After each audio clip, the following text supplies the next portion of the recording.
Tácticas de choque. Un podcast contra casi todo y contra casi todos.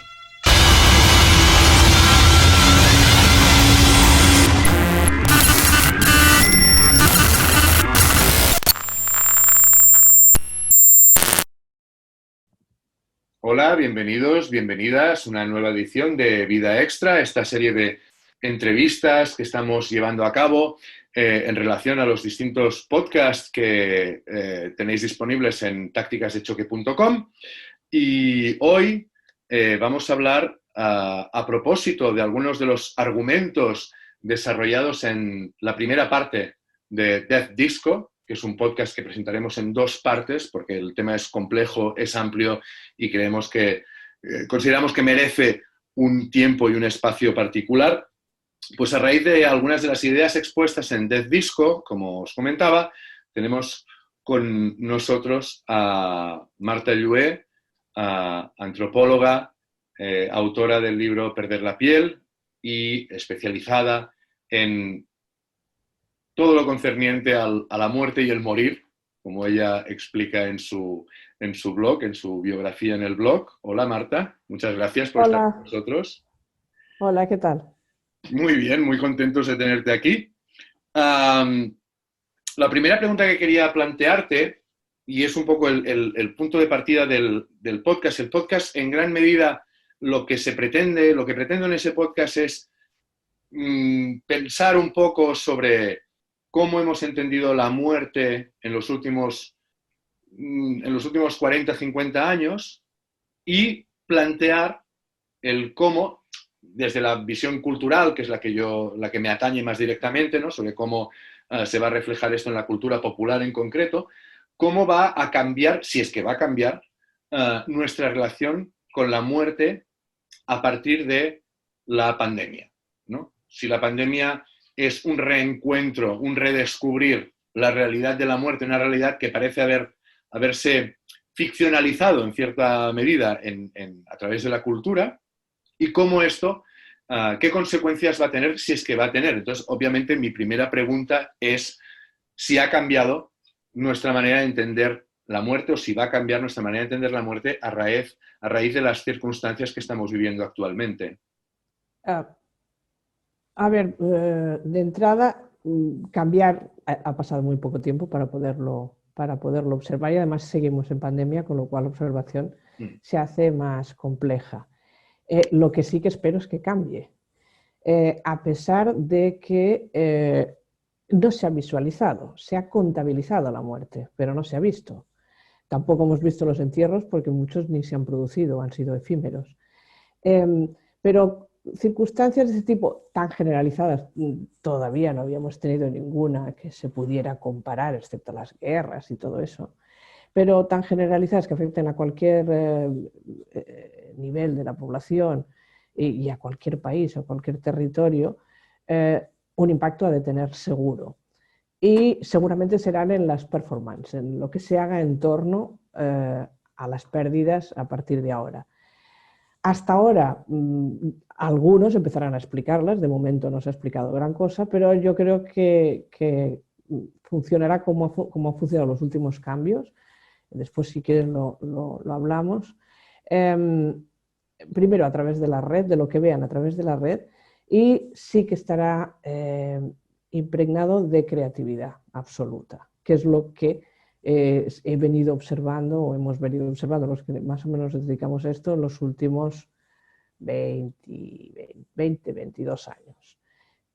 Y yo espero que sí. Y los que nos dedicamos, pues estamos esperando a ver qué innovaciones se van a introducir. De momento se reproducen actuaciones que ya existían, se copiarán otras de otros momentos. Por ejemplo, me imagino, y esto lo hablé con alguien no hace mucho, me imagino que se reproducirán cosas que se hizo en el momento de las muertes de SIDA a finales de los principios de los 90, finales de los 80, principios de los 90. Igual que en ese momento pues, resurgieron una serie de cosas que han influido mucho en general en la percepción, no, tanto en los duelos como en la memoria. Esto también será. cosa o la pequeña diferencia es que esto está afectando, la mortalidad está afectando a un grupo de edad muy peculiar, que es mayor, la mayoría pues son personas mayores de 70 años y que no estaban en esa onda, aunque sí sus familiares, sus conocidos, etcétera, en la onda en la que se estaba desarrollando ahora, pues las despedidas, etcétera, en los últimos años. Pero no se descarta que vaya influyendo y que la gente empiece a pensar en otras maneras ahora ya de recordar y de recordar a la marcha de todas estas personas. Yo espero que sí, porque siempre ha sido, bueno, siempre ha sido, quizás el único antecedente anterior es el de la SIDA, y ese generó gran cantidad de actividades novedosas y que luego han ido impregnando otros sectores y otros colectivos y llegando a la población en general. Y a su vez, las empresas funerarias y compañía también han hecho uso de lo mismo. Eso es la parte, digamos, del muerto. Después del morir también ha habido otros cambios que ya hablaremos si preguntas. De hecho, una de las... claro, hay una diferencia sustancial respecto a la crisis del SIDA en el sentido de que siempre fue concebida, ¿no?, como una pandemia que afectaba a un segmento muy particular de población, ¿no? Ahora, digamos que uno de los componentes que más aterroriza de la COVID es que le puede pasar a cualquiera, digamos, ¿no? Por tanto, el impacto a nivel de conciencia, digamos, es más global, es más apocalíptico, por decirlo de algún modo, ¿no? Sí, pero la SIDA también afectaba, No, sí, podía afectar a obviamente. cualquiera. Y esto yo recuerdo que en el mes de febrero del 2020, del año pasado, ya lo insinué en alguien, ya empezaban a decir, ay, qué miedo y tal. Y a personas relativamente jóvenes, claro, que no lo habían vivido en ese momento o eran niños. Y les decía, mira, en esta calle donde estamos ahora, se murieron 4 que yo conociera. De momento, yo no conozco a nadie de esta misma calle que se haya muerto de COVID. Yo pensar en eso. Ya, bueno, gente, y digo, además era gente joven. Lo que pasa es que, claro, a un conjunto muy grande de la población ni se enteró de esas muertes ni de las infecciones. Ahora sí, es más generalizado y, claro, afecta también al débil, a la persona mayor, a la que está en una residencia, a la que tiene una patología previa, y entonces hay más impacto. Pero no se ve, tampoco se veían a los enfermos, sí, algunos sí, pero se ha visualizado poco. Entonces, no sé hasta qué punto se puede decir que tenga un impacto o el miedo de que me puede pasar, porque a mí no me pasará, eso sigue vigente. De la misma manera que si buscamos otro causa de enorme mortalidad, por ejemplo, en el Estado español, como fueron los accidentes de tráfico, pues también entre los 80 y hasta el 2000 y pico, fueron miles de personas muertas y miles de personas con lesiones irreversibles a causa de accidentes de automóvil. Pero la gente seguía haciendo el animal, y porque había esa idea de que como a mí no me pasará, pues siempre pasa a otros y yo no me voy a preocupar. Y ahora aquí yo creo que en parte también ha sido así. Si hay descuido, la gente se quita las mascarillas y todo este rollo, es porque piensan que esto pasa a los otros, siempre. Es algo, y claro, y ahora más gente que ni ven, porque están en residencias, o son gente mayor, que estaban en las casas, luego han ido al hospital y se han muerto allí. Y ni tan solo se han visto los entierros.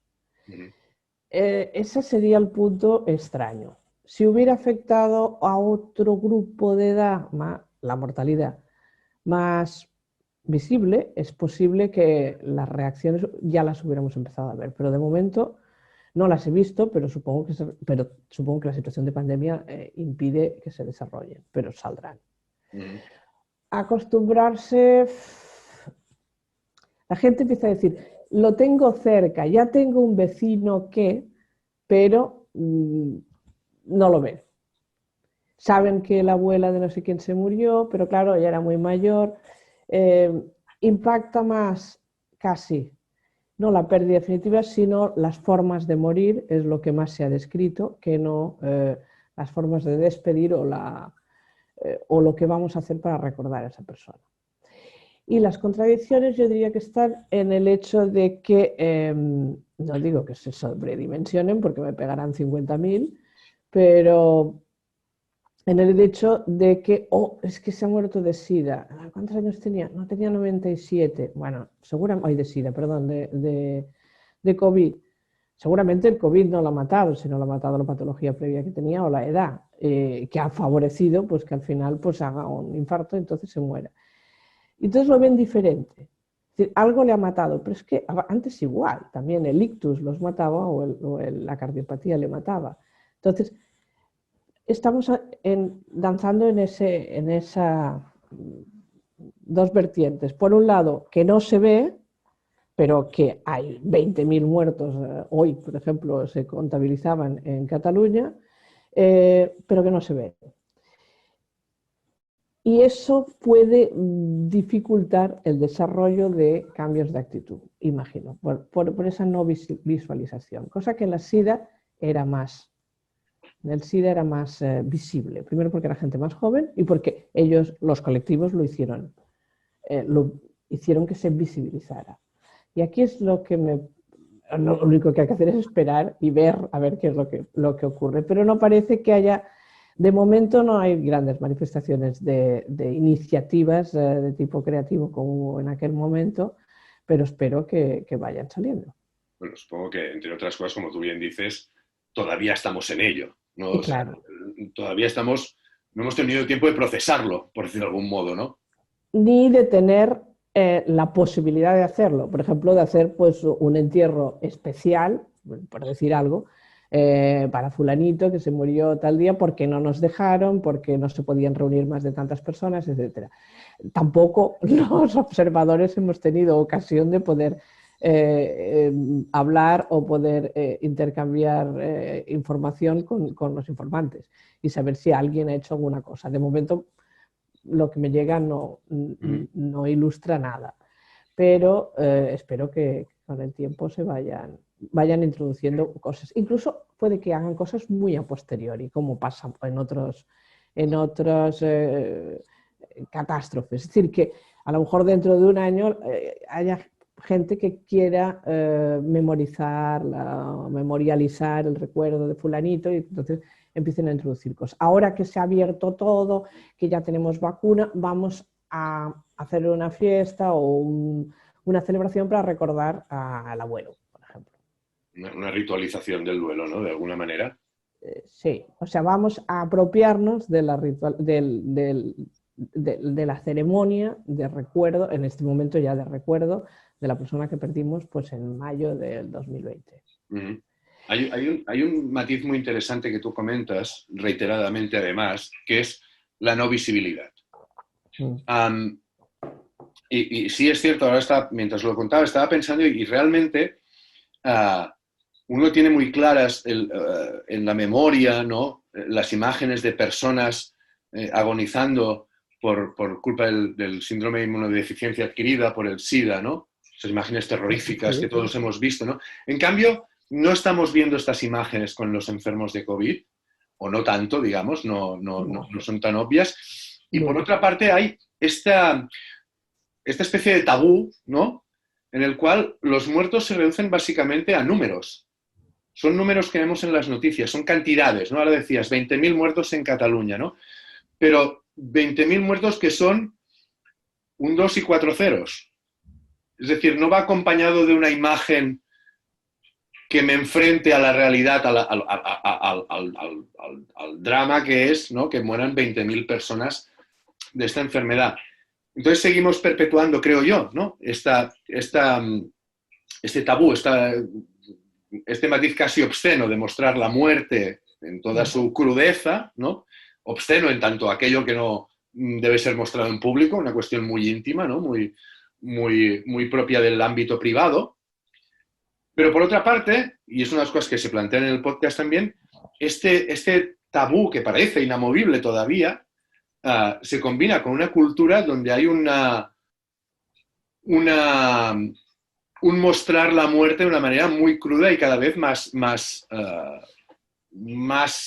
si no realista, sí espectacular, ¿no? Estamos hartos de ver cadáveres en las películas, de canciones sobre la muerte, etcétera, etcétera, etcétera, pero cuando la muerte es real, la escondemos detrás de un número, ¿no? Sí, sí, absolutamente. Tabú, yo diría más esto de la obscenidad, el enmascararla.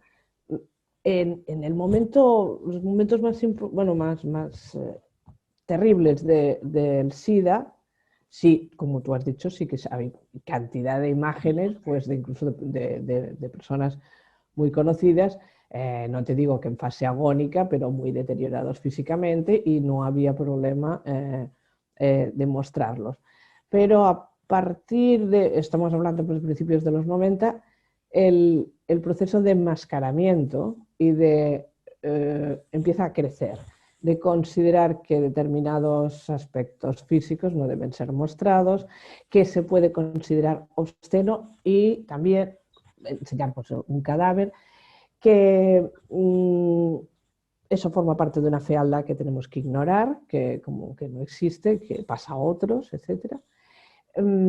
Paralelamente difícilmente se asiste o se atiende, se acerca a la gente pues, a un moribundo y después, pero quizás sobre todo, se amparan en la privacidad de esos momentos. Y entonces, si alguien pretende mostrarse, le parece que es alguien que es excesivamente exhibicionista si pretende mostrarse en la cama antes de morir. Y eso empieza a ser como, entre comillas, censurado y desaparece. Y repito, a veces amparándose en la privacidad. De manera que, fíjate que además todas las fotografías, que yo la entiendo también, pero en cierto sentido impide que la gente sepa exactamente lo que está pasando. Ahora se enseñan imágenes de una unidad de curas intensivas. Los pacientes de COVID los ponen ¿cómo es? En pronación, sí, al revés, con lo cual no se les ve la cara, se ve a lo mejor una espalda, un montón de gente con los EPIs y ya lo hemos visto tantas veces que no impacta a nadie. Lo que nunca enseñan es un enfermo de COVID en una habitación normal que se ponga y se quite el oxígeno, pero que esté mal. No lo enseñan, nunca. Enseñan algo que no se ve, que es el de la UCI. ¿En qué se amparan? Bueno, pues en parte pues está la privacidad, no sé qué, aunque habría gente que no le importaría que lo enseñaran como para denunciarlo, para decir cómo ha sido todo, etc. Y en el caso en cambio, el que después a lo mejor se va a salvar, solo lo enseñarán una vez y ya está fuera de él. Pues hay esas fotos que sale el enfermo de la habitación y las enfermeras aplauden porque ya lo ha superado. Pero ese es porque lo ha superado. Ahora, el que va a morir, ese no se va a enseñar nunca. Eso hace pues, que la gente tenga una percepción del morir muy errónea, muy lejana y que no esté familiarizado en absoluto con ella. Se ha familiarizado más con la muerte y con todas esas imágenes que dices del uso de calaveras y de todas estas cosas que de alguna manera lo que hacen es simbolizarla, pero no significarla. Y en cambio ha desaparecido por completo el moriturus, el que va a morir o el que se está muriendo. Y esta imagen del señor en la cama y que está muy malito, esto está absolutamente censurado. ¿Por qué? Pues tú lo has dicho al principio, porque es un error.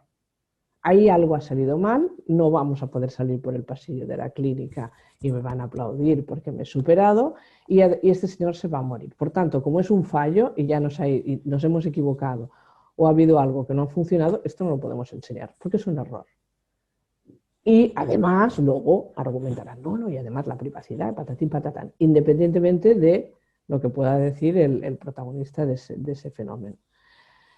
¿Quiénes salen? Pues esto, bueno, pues lo que ha salido y además a raíz ahora de la ley de eutanasia que esperamos apruebe, simplemente ya a partir del mes de marzo, pues sí, se han enseñado pues esto, el señor moribundo que solicita la eutanasia o que solicita la muerte digna y entonces explica reivindicativamente su situación.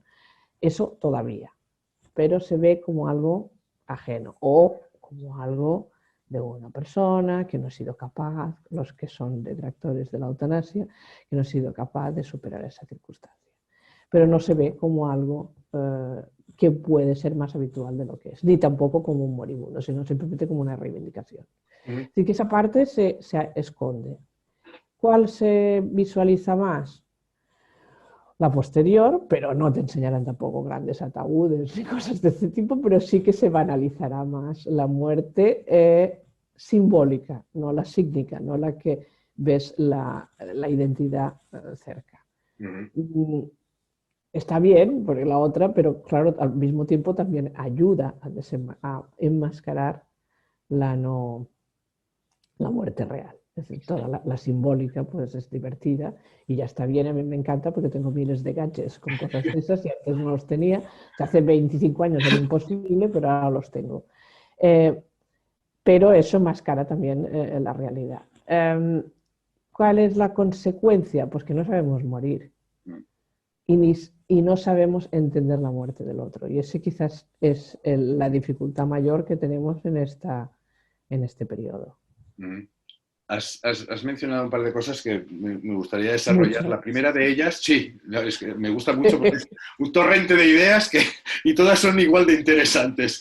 Hay una cuestión que también se abordó en la web de Tácticas de Choque, en un artículo que escribí hace unos meses, y es que decías, el que se salva y la gente lo aplaude, ¿no? Y decías, porque ha vencido a la enfermedad, ¿no? Y en este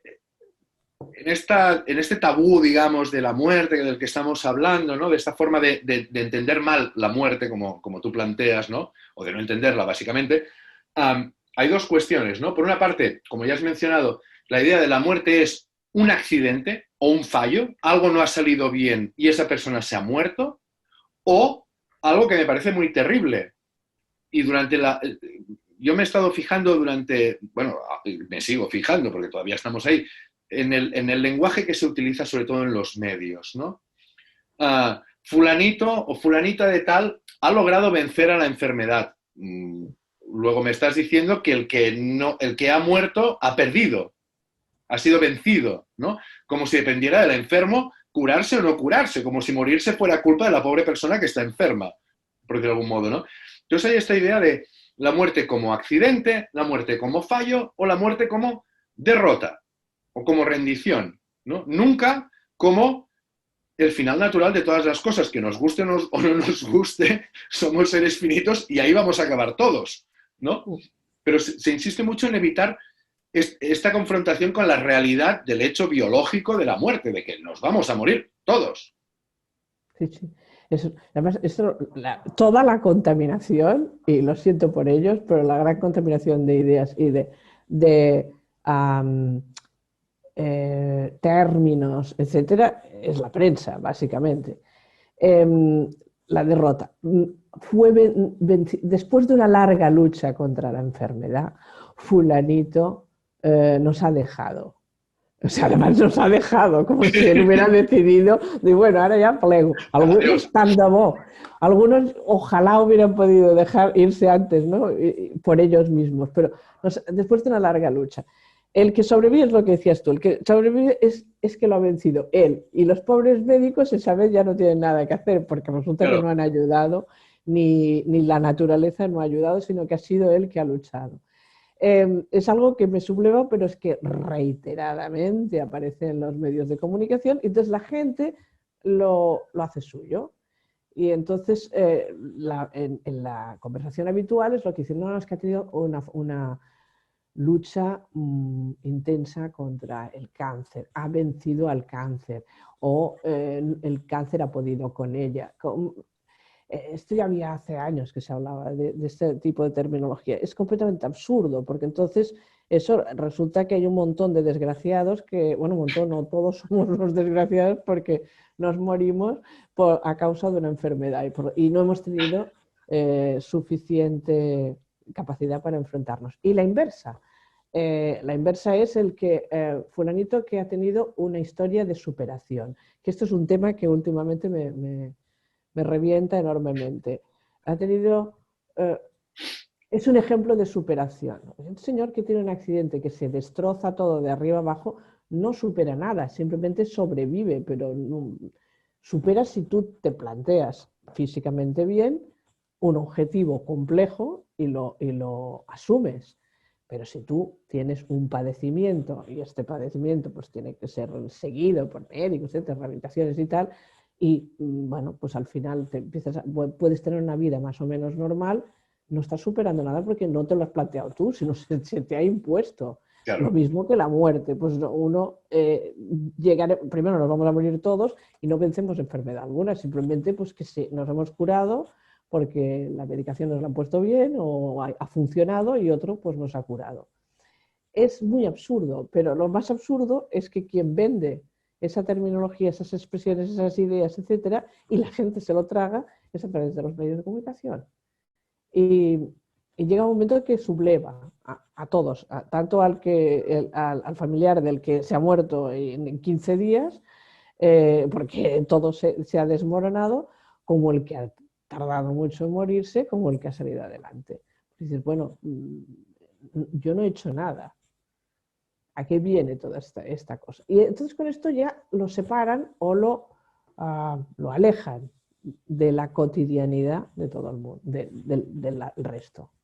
Claro, o sea, claro, es que es esta cosa delirante, ¿no? De si no mueres por una enfermedad, es por una cuestión de voluntad, prácticamente, ¿no?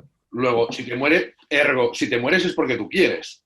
Es que no has luchado, claro, no luchó. La cuestión el que sobrevive es que ha luchado. Oiga, no, porque hay imponderables que te pueden matar. Hay una cuestión que se llama suerte, casualidad y además de tener, pues, yo qué sé, una asistencia apropiada. Pero no quiere decir... o, por ejemplo, cuando se considera o se sacraliza que alguien no haya luchado suficiente o que se haya dejado ir. ¿Quién es el otro para decidir sobre si tú te has vencido o no? Cada uno hará lo que crea conveniente. Es que no has recibido suficiente ayuda. O, por ejemplo, esto se ha dicho ahora, bueno, se decía en todo el proceso para buscar la despenalización de la eutanasia, que mucha gente lo que pasaba es que no tenía ayuda y que por eso pedía la muerte, que no tenía cuidados paliativos o que no tenía una asistencia psicológica, porque entonces, ¿por qué va a desear la muerte? ¿Usted está en el cuerpo de ese señor? No, pues entonces olvídese porque no sabe las circunstancias en las que se encuentra. Y por tanto, si alguien lo solicita, que no es fácil solicitarlo, llegar a pensar, prefiero morirme mañana que esperarme más tiempo, por alguna razón será, pero no necesariamente porque alguien esté deprimido, porque no necesariamente se deprime a alguien porque está enfermo, se deprime porque sufre, pero no porque la enfermedad lo deprima, sino porque no tiene sentido seguir así. Ahora, por ejemplo, se ha producido mucho esto con algunas de las personas que están en las residencias de personas mayores, sobre todo las que están conscientes y orientadas, que de alguna manera piensan, bueno, ¿y yo qué hago aquí? Tengo 98, estoy bien, pienso y tal, pero ¿yo qué tengo que hacer aquí? Y se lo plantean. Esto, si se plantea en términos de como algunas de las personas que solicitaron la eutanasia, lo consideran como una aberración. ¿Cómo se le puede ocurrir que no tiene nada más que hacer? Pues seguramente no, porque ya han hecho todo. A lo mejor no se quiere morir y esperar a que se muera perfectamente, pero puede haber otro que diga, no, es que yo no tengo ganas de seguir así, porque no tengo ningún objetivo ya. Eso no quiere decir que esté deprimido, sino simplemente que yo ya he acabado y voy a dejarlo. Es decir, no, es que ha pedido antes la jubilación porque ya no se encontraba bien. No, es porque no tiene nada más que hacer en ese trabajo y quiere pedirla ya. Pues es lo mismo, me quiero jubilar de la vida. Esto no se entiende. Esto es una cosa que te quería preguntar. No, me estaba planteando si no era una pregunta un poco demasiado bestia, pero a raíz de lo que comentas, ¿no? Y del tema de los cuidados paliativos, etcétera, etcétera. Y sé que tú me vas a entender perfectamente la manera que te la planteo, porque sé que estás en esta línea de pensamiento, ¿eh? la gente vive demasiado.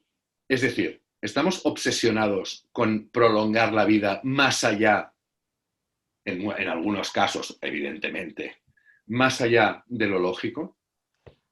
El otro día me cuesta mucho citar porque soy mayor y ya me olvido, pero alguien decía exactamente eso, que, que quizás nos hemos empeñado en alargar mucho la vida, pero no las condiciones de esa vida, No la calidad.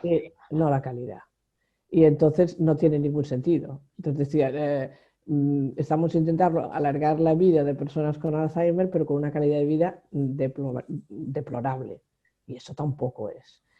Las personas que decían esto de que son informantes míos, ¿qué hago yo aquí, que tengo 97 en esta residencia? Venía a ser lo mismo. Hasta ahora bien, yo salía, dejaban salir, iba a tomar el sol, incluso hacíamos alguna excursión, los que estábamos bien de la residencia, podía salir al patio y al jardín y pasearme, podía venir mi familia a verme, pero yo todo eso ahora ya no lo tengo, ya no vivía ni en mi casa, ahora estoy aquí y ahora me han privado de todo eso. ¿Qué sentido tiene estar aquí? En este caso, físicamente estaba bien, lo único que era una persona que tenía enormes dificultades de visión. Pero claro, se sentía que era absurdo no continuar porque en absoluto formuló la idea, pero en este caso sí que le deprimía el que se le había coartado todo lo poco que tenía allí, que ya era suficiente para abrir la ventana, salir, oír a los pájaros o el aire fresco. Entonces, eso es realmente preocupante porque está alargando y alargando en muchos casos que no tienen mucho sentido. Pero el problema tampoco es la persona, a veces sí, pero es el entorno empuja eso. Entonces, imagínate pues, el personaje, pues es una persona de que está muy mal, pero que digamos que no se deja ir porque el hijo, el marido, no sé qué, está detrás y entonces le apura pues dejarse ir porque le da pena por los otros. En este sentido, somos extraordinariamente egoístas y tenemos que cambiar un poco más esa idea y dejar libre al familiar o al amigo o al amado que decida cuándo quiere ir, no tomárselo, primero no infundirle la idea de que si te vas yo lo voy a pasar fatal, que es lo que están diciendo ahora mucho los familiares en duelo de personas que han muerto por COVID, sino que vete cuando quieras, ya me espabilaré. Y esto es una idea que no entra. Claro. Porque el que queda parece que va a sufrir más todavía. Que esto se ha dicho demasiado ahora con el COVID. Es que, claro, mi madre se fue, no sé, pues es que a lo mejor la madre que tenía, yo qué sé, 95, ya se quería ir, porque ya no encontraba ninguna razón de seguir aquí. Entiéndelo así. Y que no pude acompañarlo. Luego es otro tema ese. Pero bueno, ya hablaremos de la muerte en soledad. Hay este punto de egoísmo, ¿no? Sí, ¿Qué será de mí si tú faltas? Pero bueno, y esa pobre persona que... Exacto. Eso no, que se aguante. Porque yo no lo... me acuerdo una vez en una charla con señoras mayores y una me decía, es que yo no quería que mi marido se muriera porque yo no me iba a quedar sola. Sí, pero sí estaba sufriendo mucho, pero yo no quería que se fuera, digo, preferías que sufriera para no sufrir tú su ausencia. Claro. Y digo, sí, claro. Digo, muy bien.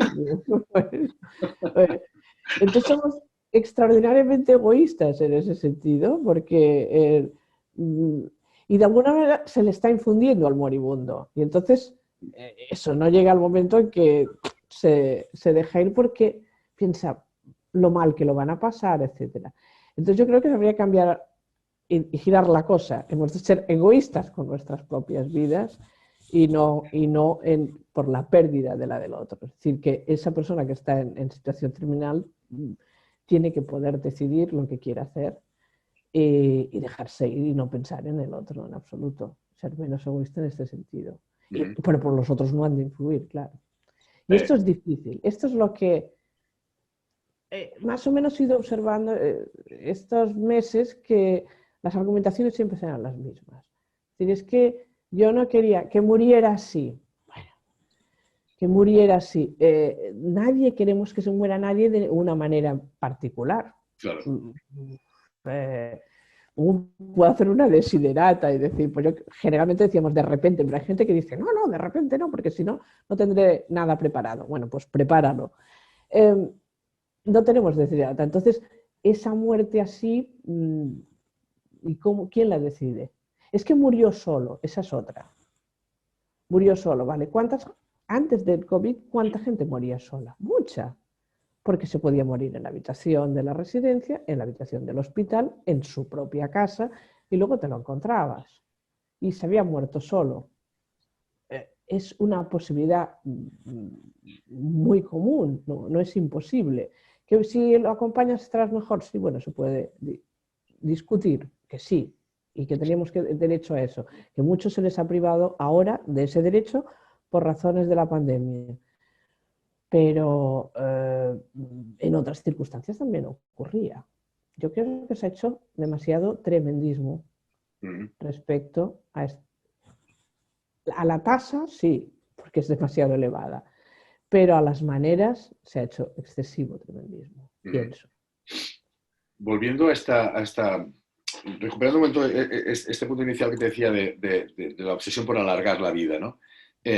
¿Lo relacionarías también, más allá de las cuestiones, digamos, de las personas, de los allegados a la persona que fallece, ¿no? Este punto de egoísmo, de es que no quiero quedarme solo, ¿no? Es que no quiero que falte, ¿no? No puedo aceptar esta ausencia, por decirlo de algún modo. ¿Lo ligarías también con un marco más global de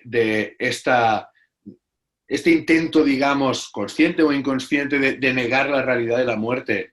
En el sentido que, por ejemplo, una de las cosas que cito en el podcast, que me hizo, creo que es de Dina Capaeva, estoy hablando de memoria, podría equivocarme, fragmento un texto en el que explica que, por ejemplo, no sé si en España también sucede, en Estados Unidos, en los informes forenses, no se contempla el fallecimiento por edad avanzada, por pura vejez, ¿no? Por un fallo global del sistema, por decirlo de algún modo, porque esa persona ya se ha acabado, ¿no? Se ha consumido, ¿no? Siempre tiene que ser lo que decíamos antes, ¿no? Una razón médica específica y sobre todo un fallo, ¿no? Entonces tiene mucho, insisto con esta idea de la gente no puede morirse porque tiene que morirse. La gente tiene que morirse porque el virus, porque un accidente de coche, porque el no sé qué, porque el no sé cuántos, ¿no? Pero la idea de que tenemos que morirnos, sí o sí, te guste o no te guste, cada vez está como más oculta, ¿no? Sí. Es decir, no, hay algo que causa la muerte, entonces se tiene que poder evitar. Y siempre se convierte en algo, dramático, o ahora se está convirtiendo más en dramático, muertes que hubieran sido toleradas de otra manera hace un tiempo. Dramáticas son, pues eso, cuando uno es joven, cuando no ha hecho la vida, cuando deja muchos, o cuando es a causa, pues, de un accidente que nadie lo había previsto, o de una catástrofe, de una situación extraordinaria. Pero estas otras son muertes previsibles en la mayor parte de los casos. Entonces, que siempre es, yo me imagino que lo de los Estados Unidos que decías tú, que se identifique la razón de la muerte, supongo que es una cuestión legal.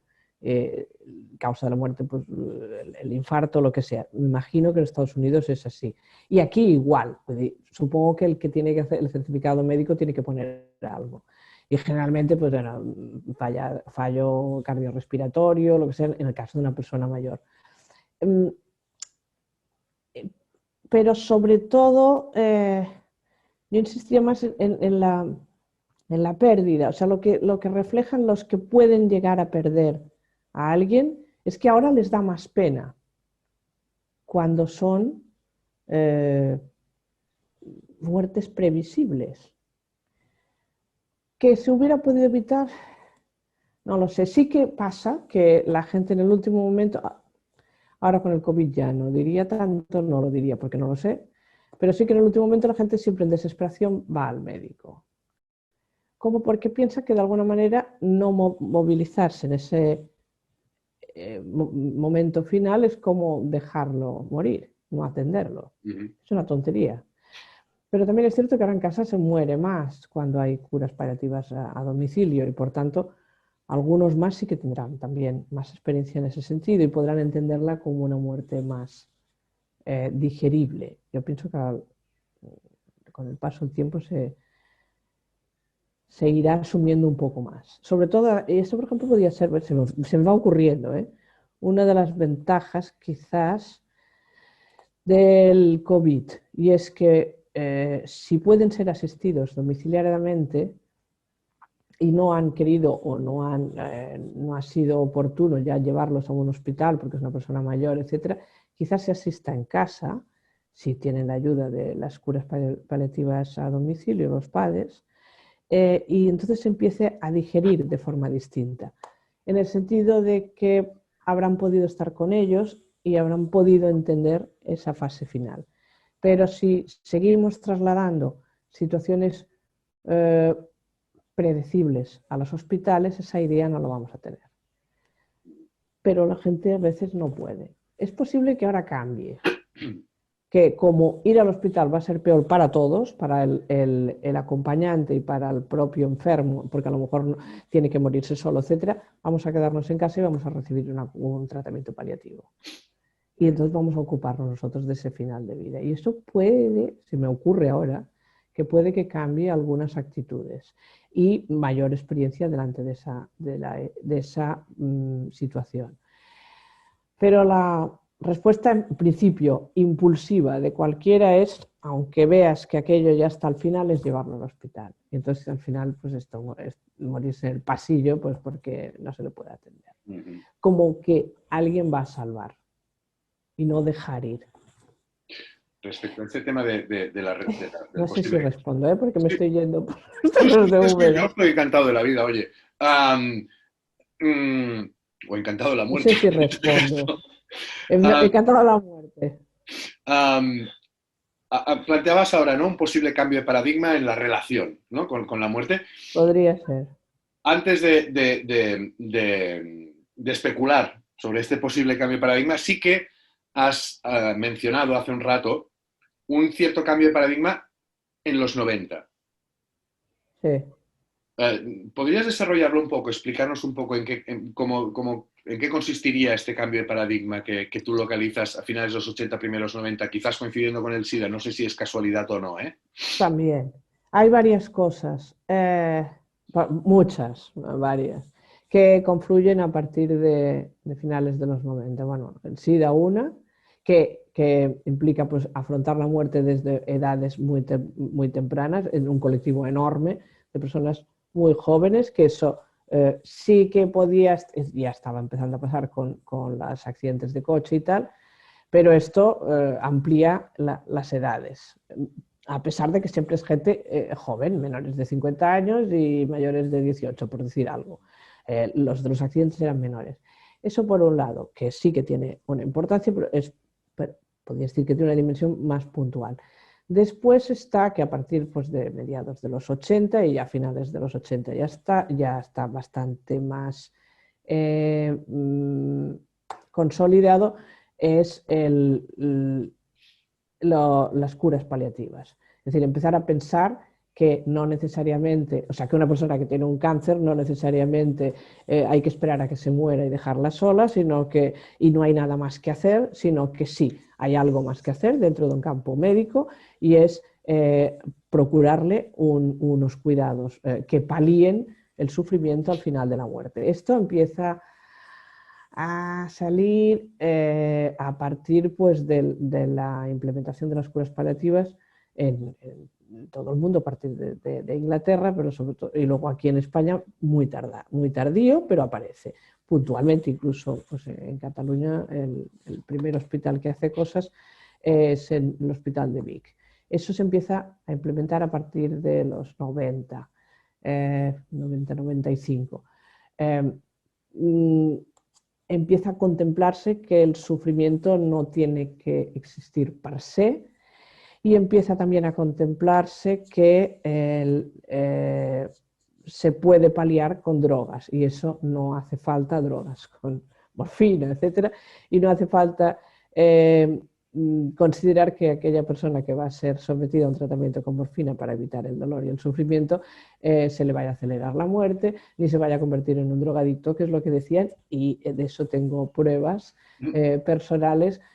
Esto lo decían perfectamente en el año 92, 93, 94, hasta casi el 95. A partir de ahí empieza ese tratamiento a entenderse un poco, o sea, a entender más el sufrimiento.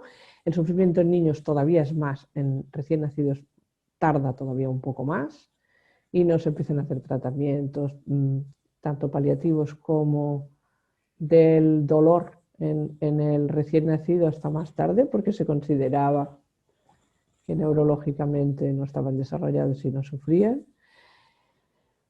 Eso, digamos, en el terreno médico. Y después hay una serie de fenómenos, no sabría decir exactamente qué, pero son fenómenos que impactan en los medios de comunicación, que hacen que la gente no necesariamente se familiarice con la muerte, pero sí con la gestión del duelo. Y son los, por ejemplo, la mayor parte de los autores fijan una fecha clave para la gestión del duelo y del recuerdo, que es el fenómeno Lady Di. Esto lo hablan todos. ¿Ah, sí? A partir del 90, esta mujer muere en el 97 y sí que hay conductas que se han observado años antes, pero el que más impacta, porque llega a los medios de comunicación, pues ya estamos entrando en internet y compañía, llega a todo el mundo. Entonces es una despedida, la princesa del pueblo, y el impacto que tiene sobre las despedidas, la memorialización, etcétera. Solo el fenómeno Lady Di es extraordinario. Y ya en la década del 2000 cambia, global, cambia completamente. ¿Que se habían hecho cosas antes? Sí. ¿Que se ponían flores? Sí. Eso sí que lo tengo datado, lo que pasa es que lo tengo aquí, como la memoria me falla, pero en fin. ¿Que se habían hecho cosas? Sí.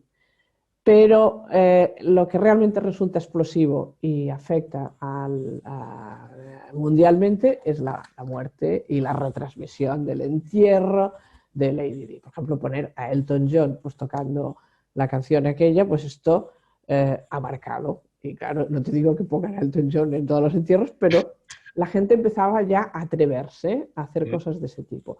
Hasta ese momento no. ¿Que se habían hecho cosas? Sí. Yo, por ejemplo, en mi memoria personal, lo de poner flores en el lugar donde ha caído alguien, en el caso de Lady Di, pues todo el mundo, los que erais jóvenes, recordáis pues que en el Palacio de Kensington toda la red la llenaron, la reja la llenaron de flores, etc. Esto se había hecho, pero más petit comité. La primera vez que lo vi yo fue cuando murió John Lennon, que habían dejado a la puerta de su casa en Dakota Building, velas y flores. Había unas fotos que salieron en la prensa y tal, poca cosa, pero bueno, eso ya lo vi, ahí ya lo marqué. Claro, en el 80 yo ya estaba metida en estos ajos y ya había cogido, ya pillé la idea y lo fui viendo. Luego, quizás hubo más entre medio, pero luego recuerdo otra que fue cuando asesinaron a Olof Palme en Estocolmo. Y también se vieron las fotos donde había, tan solo, según describen algunas personas que vivían allí, concretamente son argentinos, decían que no habían sellado la zona donde lo habían asesinado, pero que al día siguiente empezó gente a tirar flores allí. Y esto era bastante inédito. Esto estoy hablando del 85, me parece que es lo del Olof Palme. Pero bueno, tiene un impacto relativo porque no llega a todo el mundo. Pero claro, lo de Lady Di sí, a través de la televisión y de la red, que era un poco inicial para muchos, pero ya era. Si los otros hubiera sido posible retransmitirlo de forma más directa, pues seguramente podía haber tenido un impacto. Entonces ahí ya cambia todo, absolutamente todo. Respecto a el después, a la memorialización. Y a partir de ahí se escribe pues todo y más. Entonces empieza la locura esta. que está descrita por una autora, es que no me acuerdo los nombres. Si no me traigo la chuleta, no me acuerdo los nombres. No te preocupes, mujer. Dos, bueno, es igual. Y la obsesión por la memorialización, y eso como se copia de un lado a otro, independientemente de la cultura de la que procedas, y se adapta a cada uno de los territorios y en circunstancias. ¿Que es más visible en situaciones de muertes de gente joven, etc.? Sí. Por eso ahora no sé exactamente qué es lo que va a hacer la gente. Porque generalmente esas conductas se producen por situaciones de tragedia, por un accidente aéreo, la tragedia por un accidente de coche o por la persona que fallece, como sería el caso de la Lady Di. Pero el fenómeno de Lady Di está descrito como pauta a partir de la cual se reproducen estas fórmulas. Y por lo tanto cambian otras. Pensando en esto que decías, claro, igual estoy elucubrando, igual es una tontería. Pero estaba pensando que, claro, también hay un factor importante, y es que parte del imaginario cultural popular contemporáneo se forja después de la Segunda Guerra Mundial, los grandes ídolos del cine, de la canción, etcétera, etcétera. Y claro, por una cuestión meramente cronológica, temporal, esos actores, esas actrices, esos cantantes empiezan a morir porque empiezan a ser muy mayores. A partir de los 90, hoy mismo, el día que estamos grabando esta entrevista, ha muerto Chick Corea con 80 años. ¿Qué dices? 80 años tenía Chick Corea, que a mí, no sé a ti, a mí me suele pasar que dicen fulanito de tal, 76 años. ¡Ostras, qué mayor era! Pensaba que era más joven, ¿no? Sí. Pero claro, es una cuestión temporal.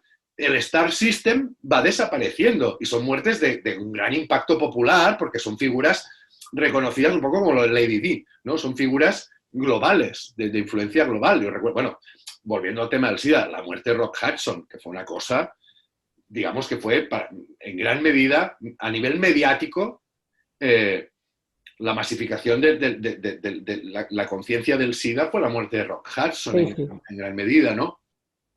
Pero claro, empiezan a morirse las estrellas de la música pop, los actores, las actrices, los directores de cine, los escritores, no toda la gente que ha forjado en gran medida la cultura popular de los últimos 60, 70 años, empieza a fallecer a partir de los 90 porque ya tiene una edad, al margen de los que hayan muerto más jóvenes por las circunstancias que sea, ¿no?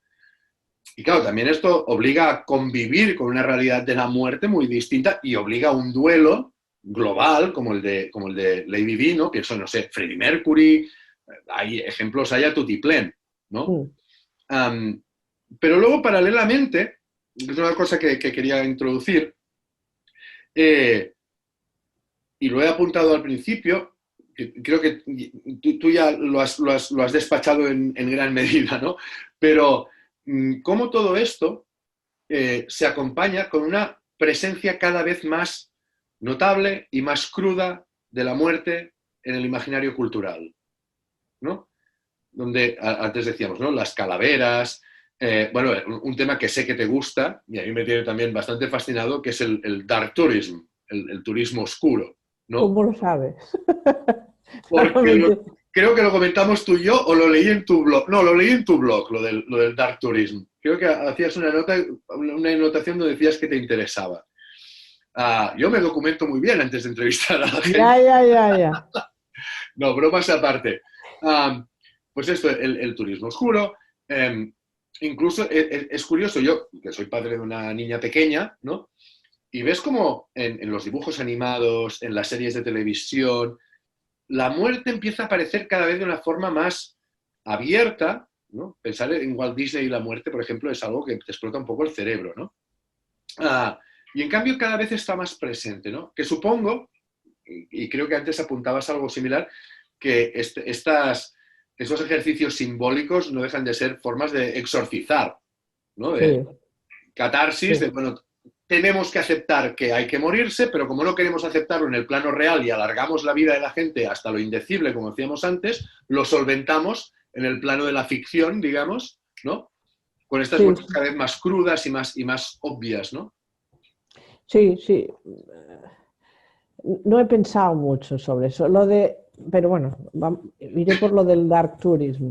No he pensado sobre por qué se vende más. O sea, evidentemente no acerca a la muerte, porque antes te lo decía, son símbolos y estereotipados de la muerte.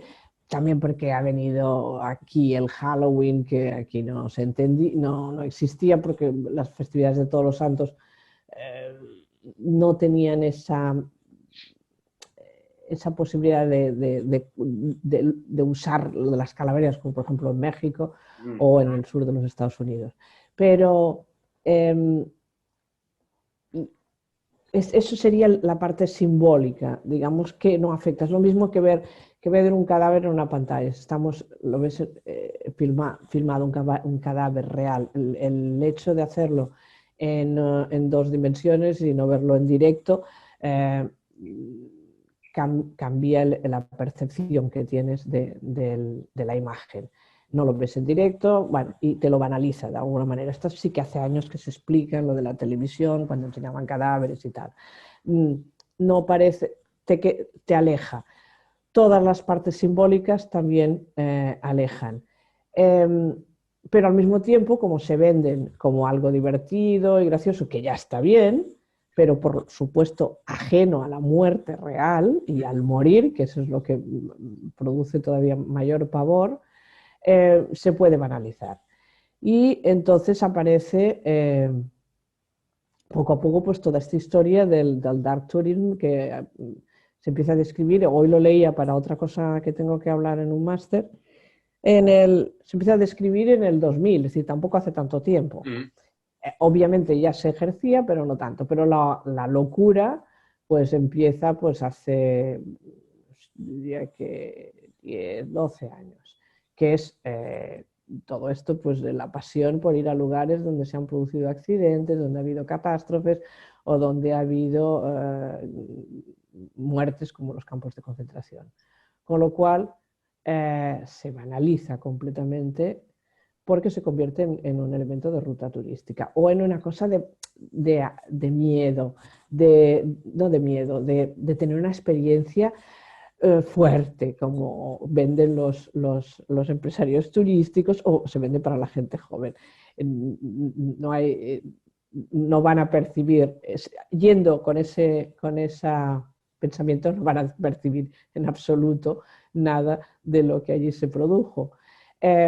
Lo que sí ocurre es que afecta a las víctimas y esto en algunos momentos se ha descontrolado y en algunos momentos ha creado mucho conflicto y sanciones, etc. Esto es lo que iba a explicar aquel día en este máster. No se puede olvidar ni se puede banalizar de esa manera. También a veces pues pensar, bueno, es que son determinados sectores que abren a la posibilidad de que el ciudadano cualquiera vaya a verlo. Sí, por ejemplo, Auschwitz sería uno de los casos. Yo fui hace bastantes años, no me acuerdo exactamente, en 2007 o así fui a Auschwitz, porque trabajaba cosas sobre campos de concentración. Y todavía la gente se comportaba más o menos bien. Lo visitamos, no hubo problema, y eran discretos, no hablaban alto, la conducta era buena. Unos años después un amigo, un colega, fue y me dijo que entonces las visitas ya eran guiadas, porque la gente se metía y entraba, había empezado a entrar en sitios donde no podían entrar, a tocar cosas que no tenían que tocar, eventualmente a hacerse fotos, entonces habían de ir guiados. Yo fui sola y no hubo problema, pero en ese caso ya eran con visitas guiadas. Y lo que me dijo él era que la gente ya empezaba a hacer mucho de la normal hasta el punto que él decidió irse porque no aguantaba más aquella banalización de lo que estaban viendo. El grupo en el que iba. Pues porque empezaron a hacerse fotos, a hacer poses delante pues, de sitios donde han sido el peor de los horrores. Y esto se puso tan mal que me dijo, al final me tuve que ir. Y esto él me estaba hablando, pues ya quizás era el 2011. Se intentan poner cotos pero, a cosas de ese tipo, pero luego la respuesta es que no, respuesta. La parte contraria dice que todo el mundo tiene derecho a interpretar o a verlo como quiera. Y entonces, en ese caso, la víctima queda relegada a un nivel secundario, porque lo que se prioriza es que aquella persona pueda vivir y experimentar lo que estas personas sufrieron, cuando realmente es puro juego. Es que ya no es gusto por obsceno por algo, sino simplemente por jugar, por hacerte la foto. Pero al final quien acaba penalizado es el que protesta ante esa situación. Y ya ha habido algún caso de esos. Un fotógrafo que tenía una página web, a ver si lo digo bien porque me acordaré, en el que, judío, que había hecho y lo denunciaron y tuvo que borrar la página, unas fotografías, hay un monumento a los judíos en Berlín, Sí. y entonces lo que había hecho era una construcción, y gente que había publicado fotos en la red, abiertas, en Instagram, subiéndose en los bloques de cemento que hay en el monumento este. Entonces lo que había hecho él era una reconstrucción colocando esa figura de la chica saltando encima de los bloques, encima de los cadáveres de Auschwitz, haciendo una superposición con una foto de Auschwitz. Bueno, tuvo que cerrar la página porque lo pusieron verde, porque eso era, no había utilizado fotos que estaban abiertas. Que había utilizado la foto para hacer una construcción, sí, pero el otro había utilizado un monumento memorial para hacerse la misma foto. Pero quien cargó con la culpa fue el artista y no él, no la chica que se había hecho la foto. Y de hecho denunciaba aquello, vamos. Sí, claro. Pero eso era mal visto. No sé lo que opina ahora la gente con tener que ir y no hacer según qué cosas dentro de ir dirigida a Auschwitz y no poder entrar donde le apetece, ni hacer lo de las fotos, ya no sé si está tan limitado. Pero me imagino que sí, porque la organización del campo pues está un poco hasta las narices de determinado tipo de actitudes. Entonces, es difícil buscar el equilibrio. Yo no creo que se haya de buscar, sino simplemente porque es difícil también decirle a quien entra, ¿usted con qué intenciones viene usted aquí a mirar esto? Pero ¿de qué sirve eso? A las personas que hacen las fotos no sirve absolutamente de nada, porque en absoluto llegan a comprender nada de lo que hay ahí, porque en el momento en que ellos se introducen en esa imagen y se colocan en un contexto al que no pertenecen, banalizan la historia y su propia vida y alejan por completo la percepción de lo que allí pudo suceder. Hay una historia que no sé si conoces, si no la conoces, luego te mandaré un artículo. No sé si estás al tanto de que ha habido un pequeño fenómeno en TikTok de adolescentes que se graban a sí mismos adoptando el rol de un prisionero judío en un campo de concentración. Sí, algo yo leí, sí. Que digamos ya es como el culmen, ¿no? de esta ficcionalización, ¿no? Sí. De los acontecimientos. Y claro, ahora quien puede defender, bueno, quien puede decir, por favor, paren el carro, cada vez quedan menos porque es difícil, pero bueno, los herederos de todos estos. Eso va en contra de muchas cosas, va en contra de la capacidad de afrontarse, de afrontar el sufrimiento y eventualmente la muerte. Entonces, no ayuda en absoluto. ¿Cómo evitarlo? Es muy difícil. Porque también por otro lado, pues esto te están enseñando calaveras, cráneos y muertos vivientes y cosas de estas, entonces claro, pues eso también es lo mismo. Pero el ponerlo en dos dimensiones aumenta más todavía la distancia entre la realidad y la ficción que ellos crean.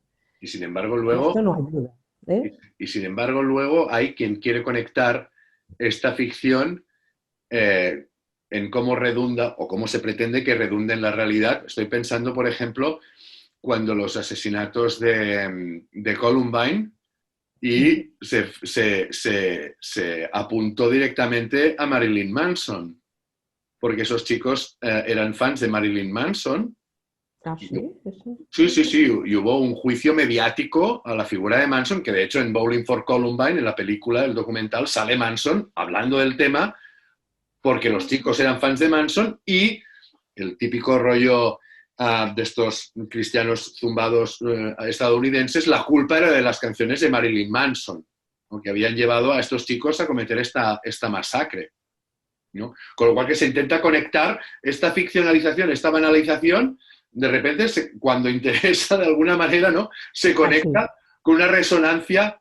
real, palpable y fatídica en el plano de lo real, de lo no simbólico, ¿no? Lo cual es muy curioso. O aquello típico de, no, es que este chico ha matado a no sé cuántas personas porque es un fanático de los videojuegos. Ah, sí, claro. Ya está. Y buscarle una explicación cualquiera, banal, completamente. Y muy allá de la realidad. O de las influencias que haya aglutinado, o simplemente del impulso de esa persona.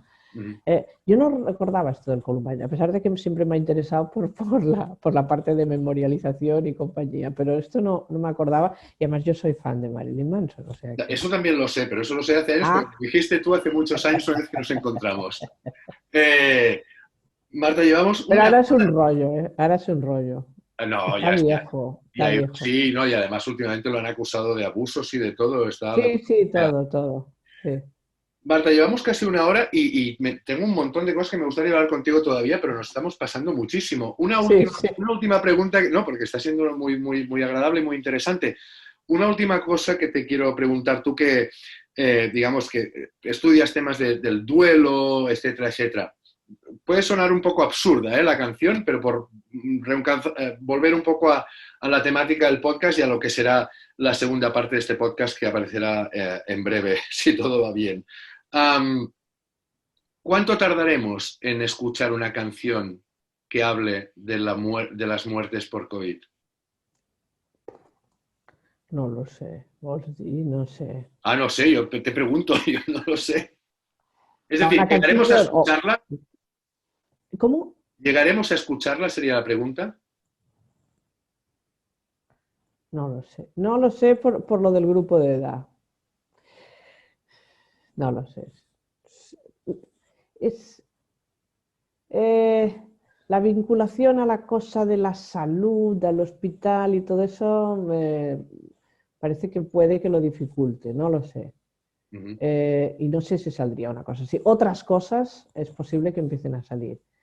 Pero, y después podías pensar, vale, pues algo vinculado también al personal sanitario, sé, que mezclaran algo. Pero no, porque están extraordinariamente quemados y aquello de los aplausos no les está gustando nada porque la gente no se está portando bien. Yeah. Con lo cual, combinar cosas de esas tampoco. Y después volvemos a repetir y volvemos a lo del principio, que los 20.000 son personas, obviamente hay gente más joven, pero son personas mayores. Y eso ya queda fuera, muy fuera, como para pensar en iniciativas de ese tipo. No lo sé, una música imposible se me ocurre. Algo habrá y algo harán. Pero están tardando, ¿eh? Sí, por eso te lo pregunto. Está tardando mucho. Supongo que porque estamos todavía muy inmersos, las posibilidades de moverse son menores y a lo mejor, yo qué sé, a lo mejor estamos ante una parada en la imaginación. Espero que no sea así, porque la gente está en casa y aparentemente está muy creativo, pero es posible que sea un estímulo negativo, es un estímulo positivo para otro tipo de cosas, pero no para derivarlo de la pandemia. Vamos a hacer una cosa, Marta. Cuando salga esa canción, o cuando empiecen a salir chistes, o cuando salgan chistes, que me parece muy simbólico también, muy importante, cuando la gente empiece a hacer chistes sobre la pandemia, porque los habrá algún día. Los hay, ¿eh? Sí, ya los hay. Sí. Cuando yo me entere de ellos, te vuelvo a entrevistar. Vale, a ver qué decimos. Cuando haya algo que cambie. A ver qué ha pasado desde entonces. Yo espero que sí, que haya iniciativas y confío que sí, porque la gente tiene mucha imaginación. Pero espero que el COVID no sea tan desgarrador que anule la imaginación y que se quede en una mascarilla, que parece que es el único símbolo que de momento perdura. Bueno, pues gracias a todos y todas las personas que nos habéis estado escuchando. Muchísimas gracias, Marta Llué, antropóloga, autora de Dejar la piel, especialista en la muerte y el morir, ¿no? Como ella misma describe en su blog. Os recordamos que esta charla que hemos tenido con Marta era alrededor de algunas de las cosas que se plantean en uno de nuestros podcasts, en Death Disco, primera parte, que podéis encontrar en tácticasdechoque.com. Nos reencontramos en breve. Marta, repito, moltes gràcies. Ha sido un auténtico placer y un honor tenerte aquí y explicando tantas cosas y tan interesantes todas. Gracias a ti, porque oportunidades de hablar de muertos son muy pocas. Entonces, pasarme un rato divagando, porque he dicho de todo, con alguien y para terceros sobre muertos, para mí es un placer. Nos lo hemos pasado de muerte. Nunca mejor dicho. Muchas gracias, Marta. Adiós a todo el mundo, cuidaros y hasta la próxima. Gracias.